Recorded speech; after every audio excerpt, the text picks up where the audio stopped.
Boa tarde. Bom, mania de professora, né? Vou ficar em pé aqui. Então, eu trouxe uma apresentação para falar para vocês de uma política pública de educação, que tem a ver com essas questões de gênero e de diversidade na escola, nas escolas de educação básica.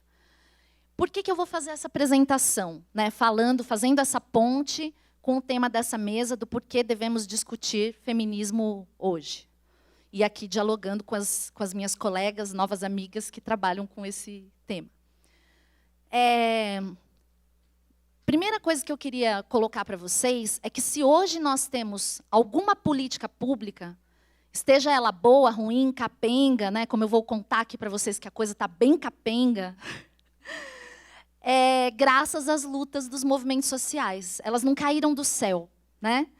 A gente tem aí na última década essas políticas ocorrendo por conta de todas as décadas anteriores, desde a luta aqui pela ditadura, para derrubar a ditadura, em que todas essas pessoas, não só as mulheres, né, homens, mulheres, pessoas de vários movimentos, lutaram para que a gente tivesse um Estado que o espaço público destinasse recursos para que a gente pudesse, de alguma forma, ter essas questões ressignificadas na educação, na formação de educadores, na reconstituição de significados, na reconfiguração de significados do que é o conhecimento que a gente tem nas escolas.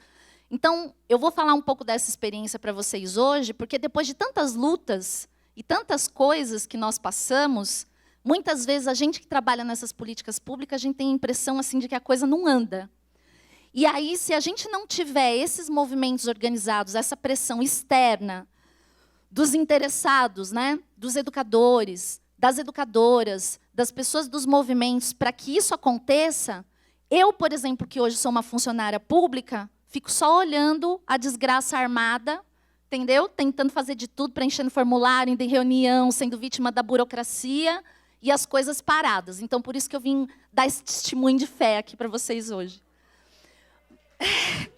Mas antes de dar esse... tem mais gente sofrendo isso aí, junto comigo. Tem dia que eu me acho a única condenada. Até entro nas redes sociais para ver se eu acho mais, para eu me consolar, né, nesse nosso universo assim, do imaginário. Porque tem dia que você quer morrer, quer que um buraco engula e você, desisto. Então é muito bom vir, agradeço, né, a oportunidade aqui que o Instituto Federal da gente fazer esse seminário, colocar as nossas experiências, colocar aqui esse campo das lutas sociais pelo feminismo, né, plural e de gêneros, ele não pode passar sem a exposição da nossa subjetividade, que é uma grande transformação epistemológica que o pensamento feminista trouxe para problematizar os conhecimentos que são ditos neutros, científicos, etc., e que excluem, de alguma forma, essas nossas experiências que a gente tem que compartilhar. Bom, então, antes de falar aqui dessa apresentação, eu vou fazer a minha apresentação para vocês para dizer por que eu trabalho com isso. De onde eu vim, né? Porque aí, quando a Priscila pega ali o papel e fala assim, fulana é professora da Universidade Federal do ABC, fez mestrado nisso, doutorado naquilo, pós-doutorado nisso, às vezes a gente olha e fala, nossa, essa pessoa sou eu? A gente não se reconhece, né? Então, eu preciso dizer para vocês, de início, como eu me reconheço, como eu venho parar nisso, qual é a minha posição delicada hoje e por que eu preciso compartilhar isso com vocês. Então, assim, eu tenho 43 anos, quase. Eu nasci em São Mateus, não sei se alguém conhece aqui, onde é esse lugar. É lá depois do fim do mundo, onde perdeu a bota, né, que o pessoal para, onde o vento faz a curva. Né? O pessoal fala, onde você mora? Onde o vento faz a curva. São Mateus é um bairro do extremo leste de São Paulo, né? Fronteira com a região do ABC paulista, Santo André, São Bernardo, São Caetano, Mauá. E não é à toa que hoje eu sou professora lá da Universidade do ABC, porque para nós que crescemos no extremo leste, em São Mateus, é mais fácil resolver a vida no ABC do que em São Paulo. Sempre foi. Né? A gente vivia na roça. Eu falo isso, o povo acha que eu estou exagerando, mas é a verdade da minha experiência. Há 40 anos atrás, quando eu nasci, São Mateus era roça, era zona rural de São Paulo, junto com Itaquera. E eu morava numa casa ali humilde, do lado de um rio, que foi canalizado, e minha mãe apanhava água na mina para fazer comida. Né? Hoje eu conto isso pro meu filho, ele dá risada, porque lá está passando monotrilho em cima, fazendo... E aí ele me tira de mentirosa, né? Ele fala, você não é historiadora, você é contadora de histórias. Eu falo, mais ou menos. E a Estrada do Pêssego tinha as chácaras que tinha mesmo pêssego, que a gente ia comprar no fim de semana, dos imigrantes japoneses, né? Então, assim, por que eu estou falando isso? Porque em 40 anos essa realidade mudou drasticamente. Esse lugar, quando eu era adolescente, ele já era o que a gente chama de periferia brava, né? E eu cresci numa família que o meu pai, ele era operário, ele trabalhava na Ródia, que é hoje em frente ao FABC, onde eu trabalho. E o meu pai, por exemplo, ele achava que uma menina, e eu era mais velha, né, a filha mais velha, a neta mais velha, eu e as minhas 2 irmãs, se a gente estudasse até o ensino fundamental, né, e casasse, tivesse filho, já estava de bom tamanho. Então, assim, por que eu estou contando isso para vocês? Porque isso é muito recente, né? 40, 30 anos em que, por exemplo, uma pessoa como eu e as minhas irmãs não seguiram esse rumo que estava dado para minha mãe, para as minhas avós, tudo isso. Bom, isso pode parecer óbvio demais, mas por que eu estou falando isso aqui para vocês? Porque o que definiu, por exemplo, de eu continuar os estudos, de ir para a universidade, foi a participação nos movimentos sociais. E essa participação nos movimentos sociais que a Renata estava falando aqui, os movimentos de pastoral da juventude, de luta contra a carestia, de associações de mulheres no bairro, né? Então, eu cresci vendo a minha mãe, as minhas tias participando desses movimentos, né? Fazendo igual o pessoal não acredita, mas a gente conta, tinha curso de marxismo na igreja, né? Reunião do clube de mães, sou do tempo que a minha mãe dava aula no Mobral e ela levava a gente junto, né? E de muitas lutas sociais, né, por conquistas desses direitos. E aí, o que acontece nesse contexto, né? Hoje, a gente tem, por exemplo, todos os professores em greve, estados afora, e quando tinha greve dos professores, os meus professores na escola estadual onde eu estudei, eles davam aulas públicas, na Praça da República, no nosso bairro, e nós, estudantes, íamos junto com eles, acampar, enfrentar a cavalaria. Então, teve ano que eu tive menos aula tradicional, e mais aula nos movimentos sociais, participando dessas práticas. E como isso é educativo, né? Como isso marcou toda uma geração, entendeu? Que foi a geração que eu estudei, e por isso, hoje, que a gente vê isso de novo, como isso vai ter impacto em outras gerações que virão. Bom, e aí, como eu não concordava muito com essas ideias do meu pai, que a gente tinha que parar de estudar, casar, ter filho, né? Alguns ganham na Mega Sena e eu tive a sorte de passar no vestibular. Para mim, foi melhor que ganhar na Mega Sena. Eu nunca imaginava que eu ia estudar na universidade pública. Então, assim, quando eu tinha 17 anos, eu passei na USP. E foi a primeira vez que eu atravessei a cidade, peguei o ônibus, o metrô, e o ônibus, 2 horas depois, eu cheguei na Zona Oeste. Eu nunca tinha visto assim a cidade dessa forma, né, num arco, em que você vê que a gente morava praticamente num gueto, né? E fui morar no CRUSP. Não sei se vocês conhecem a moradia estudantil, porque não dava para 2 horas para voltar. E lá na universidade eu conheci os movimentos feministas que a Renata estava falando aqui, que eram esses, ligados à questão do corpo, da sexualidade, de uma história que tem a presença das mulheres. E aí eu comecei a fazer iniciação científica. E comecei depois a pensar, vou fazer o mestrado, tudo isso. E antes eu pensava, um dia eu vou estudar numa universidade pública no ABC, mas demorou tanto para chegar, que aí, olha aí, estou dando aula lá, né? Era para ter estudado nessa que a gente queria, ou na Zona Leste, mas por que eu estou falando dessa demora? Porque isso tem a ver com isso que nós vamos falar aqui.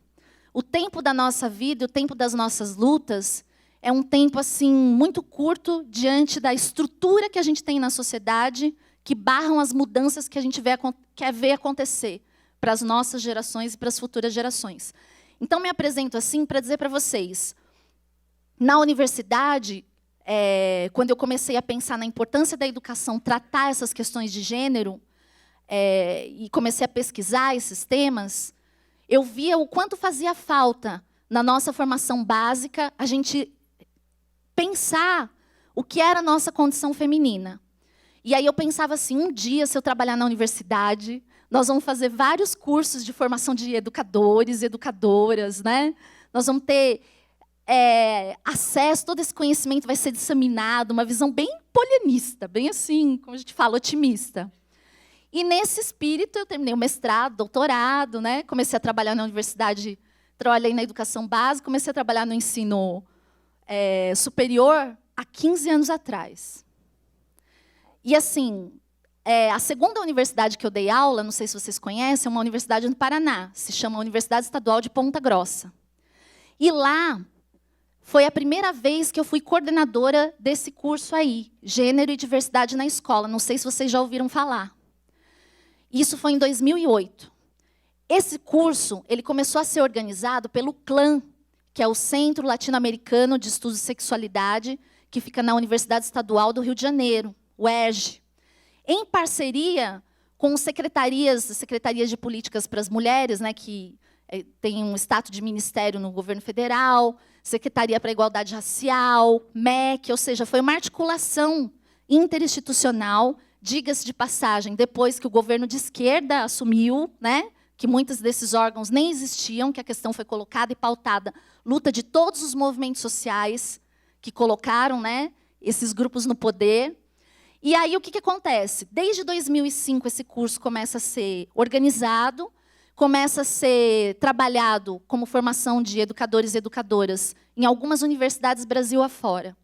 Quando chega em 2008, que eu trabalhava já na UEPG, lá no Paraná, nós conseguimos fazer uma parceria com a Secretaria de Estado da Educação do Paraná, para ministrar esse curso, que era um curso de extensão.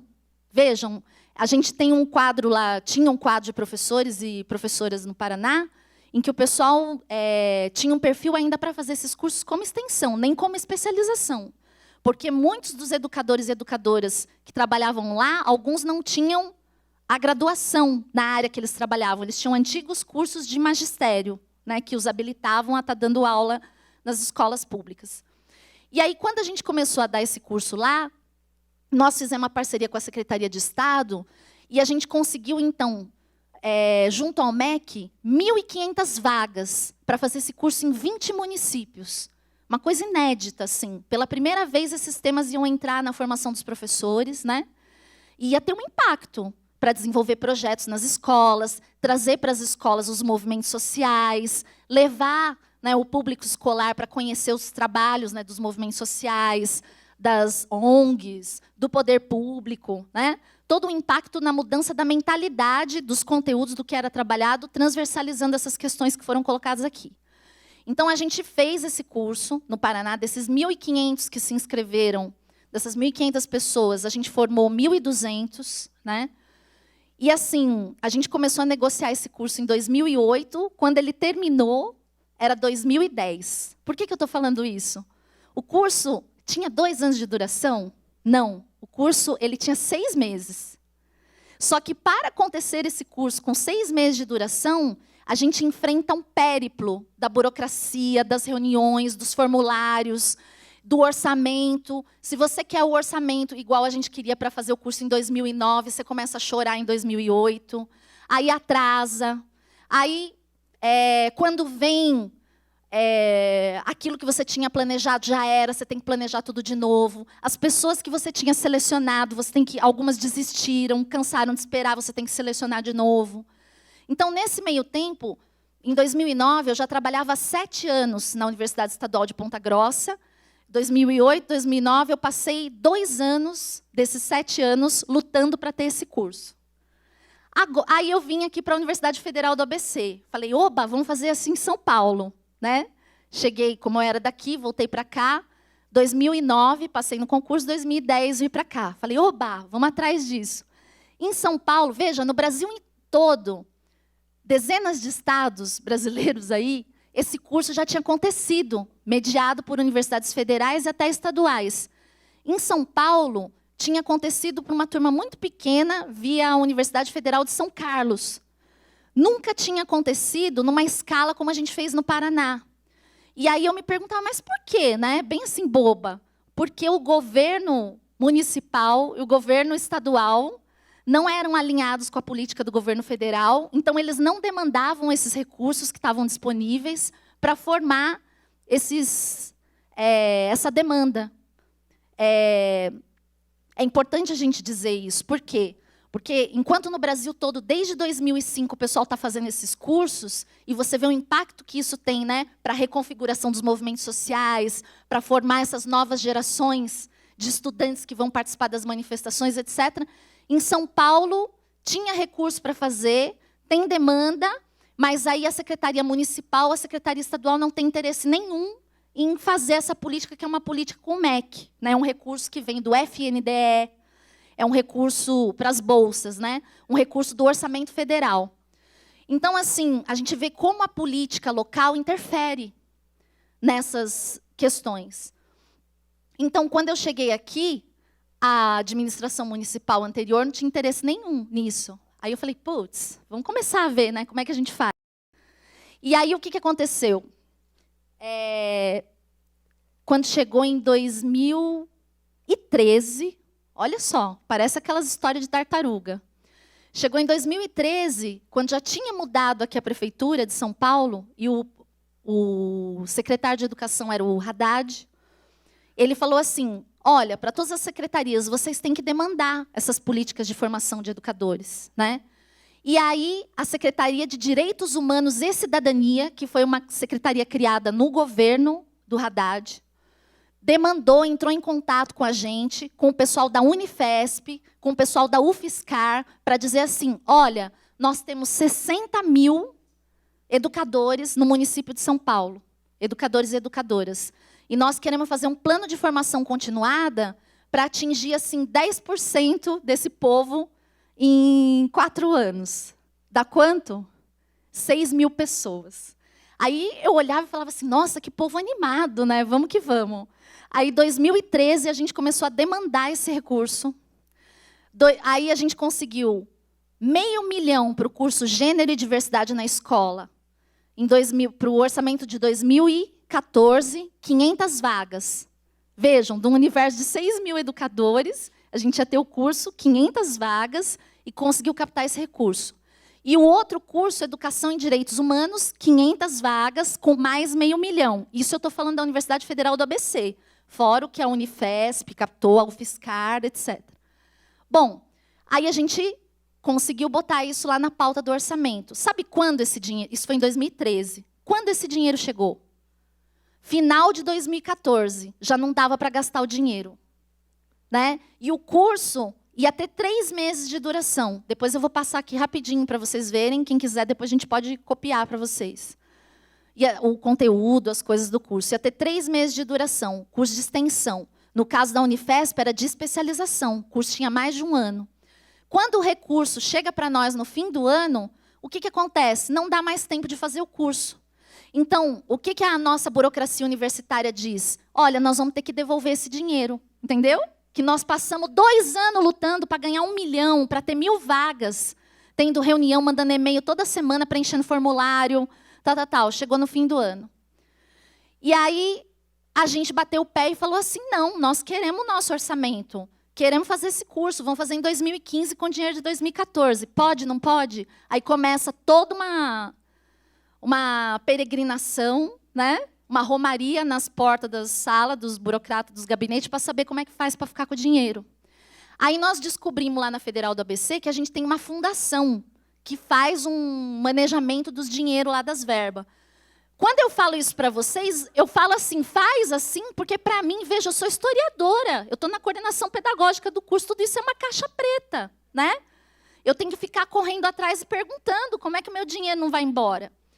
E aí eles passaram esse nosso 1 milhão do Educação em Direitos Humanos e Gênero e Diversidade na Escola, passaram para essa fundação, no fim do ano passado, certo?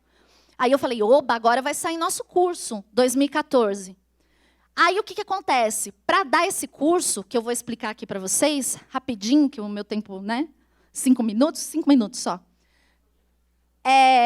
Não, é muito chato a gente explicar assim, 3 anos de luta, mas é isso mesmo, temos que fazer esse debate aqui, vocês conhecerem. O que aconteceu? Bom, vamos fazer o curso, vamos gastar esse dinheiro. Só que como funciona a educação à distância? Se eu tenho 500 vagas, para cada 25 cursistas, eu tenho um tutor, uma tutora que vai ganhar uma bolsa. uma bolsa michuruca que o FNDE dá, que é 700 e poucos mangos, sabe? A bolsa não é emprego, entenderam? É uma esmola que eles estão dando para a pessoa acompanhar. A pessoa vai ter o trabalho de fazer o curso antes e vai ter que acompanhar os cursistas, as cursistas nesses 3 meses. E antes a pessoa passa por um processo seletivo, tem edital, tudo isso. Eu, como coordenadora do curso, sou milionária. Diz a lenda que eu ganho uma bolsa de R$ 1.300. Diz a lenda. É importante falar isso. Por quê? Porque aí nós começamos a organizar o curso, recebeu a bolsa a partir de outubro de 2014. Veja a luta. E aí eu recebi outubro, novembro, meus tutores, minha equipe também.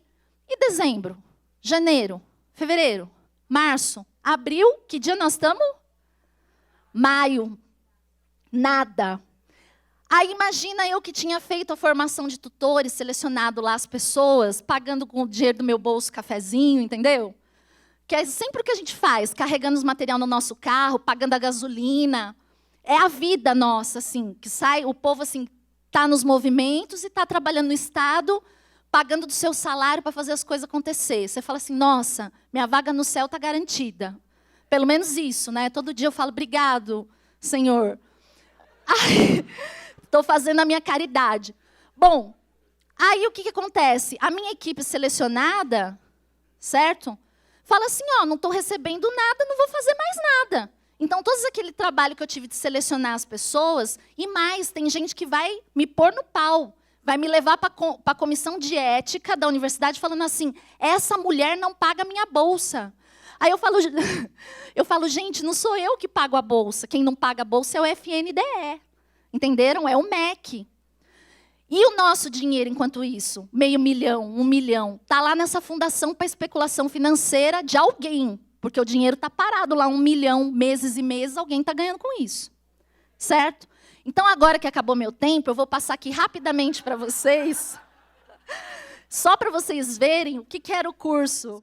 Porque, diante dessa situação toda, para falar para vocês como não funcionam as políticas públicas, tudo que a gente queria estudar e discutir, se não for atravessado por essa discussão do que é a porcaria do nosso Estado, do que é, né, toda a luta, as conquistas que nós tivemos dos movimentos sociais para garantir essas políticas, tudo que a gente sonhou, que você vai lá, formaliza, assina embaixo, estuda, ganha diploma, etc.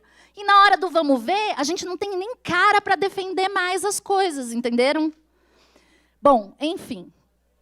Então, já falei disso aí. Olha lá, curso em educação à distância. Quais eram os conteúdos do curso? Esses aí. Diversidades, relações de gênero, sexualidade, orientação sexual, relações étnico-raciais. Todas as categorias que a Renata falou entrecruzadas, para pensar a complexidade da realidade social. O público eram, além dos educadores e educadoras, pessoas dos movimentos sociais, comunidade escolar, que quisesse participar. Bom, construção da cidadania, já falei tudo isso aí para vocês. Estrutura do curso, em módulos. Então, no caso aqui, na versão São Paulo, para os educadores do município, a gente ia fazer esses 4 módulos em 3 meses. Total de 180 horas, certo? Em até 14 polos. Os CELs, não sei se vocês sabem, eles são polos de educação à distância, no município, com 50 vagas em cada polo. Aqui estão os conteúdos dos módulos, que são os temas clássicos hoje, básico, que todo mundo deveria saber, saindo do curso de qualquer graduação, mas que infelizmente não tem, né, para transversalizar com projetos, com conhecimentos nas escolas. Então, tem toda uma produção aí que foi feita pelo clã de textos, de materiais didáticos, e com esse dinheiro que supostamente nós ganhamos, nós, professores, também vamos poder produzir mais conhecimentos e colocar, crescer nesses conteúdos. Um outro módulo que o pessoal pleiteou na versão do Rio de Janeiro foi esse que colocava também as questões intergeracionais. Por último, que eu sei que já acabou meu tempo, já extrapolei, mas peço desculpas, o que eu acho que é o grande ganho epistemológico que vem para a gente desses cursos, fruto das lutas, dos movimentos, etc. Ao invés de você ter uma avaliação tradicional, por prova, por coisa de múltipla escolha, o curso tinha que ser vivenciada a teoria e as pessoas tinham que fazer um diário de bordo e falar do que elas estão observando na sua prática. E o final, a avaliação, você tinha que reunir todos os diários de bordo e apresentar um memorial, mostrando como que aqueles temas pegam na sua prática. Então, é uma revolução do ponto de vista da avaliação, do ponto de vista pedagógico, né? E eu falo isso com você, para vocês emocionada, porque eu vivi isso no Paraná. E vi a diferença que tem, assim, para pensar tudo isso. Ó, tudo bonito, né? Autoestudo, interação. Se eu falar para vocês quantas vezes eu apresentei essa porcaria atrás de dinheiro, sabe? Chorando, falando, cadê minha bolsa? Então, por isso que no final é assim, ó. Só para vocês entenderem, ó, que bonita a plataforma, né? Do Tidia, do Moodle, ó lá. Olha lá os conteúdos, tem texto para leitura, tem flash, que você clica lá, tem uma animação, texto para o povo ler, para fazer o diário. Tudo lindo. E está tudo parado.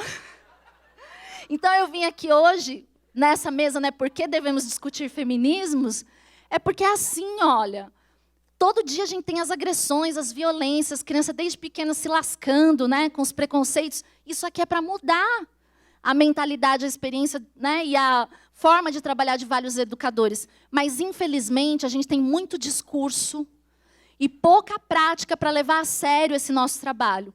E aí hoje eu fico feliz de estar aqui com vocês, compartilhando essa experiência, que é vamos dizer assim, é um empurrão para você não largar tudo, sabe assim? Quando você fala, não, dessa vez está completando 3 anos que eu estou lutando por isso, eu vou largar tudo. Não aguento mais.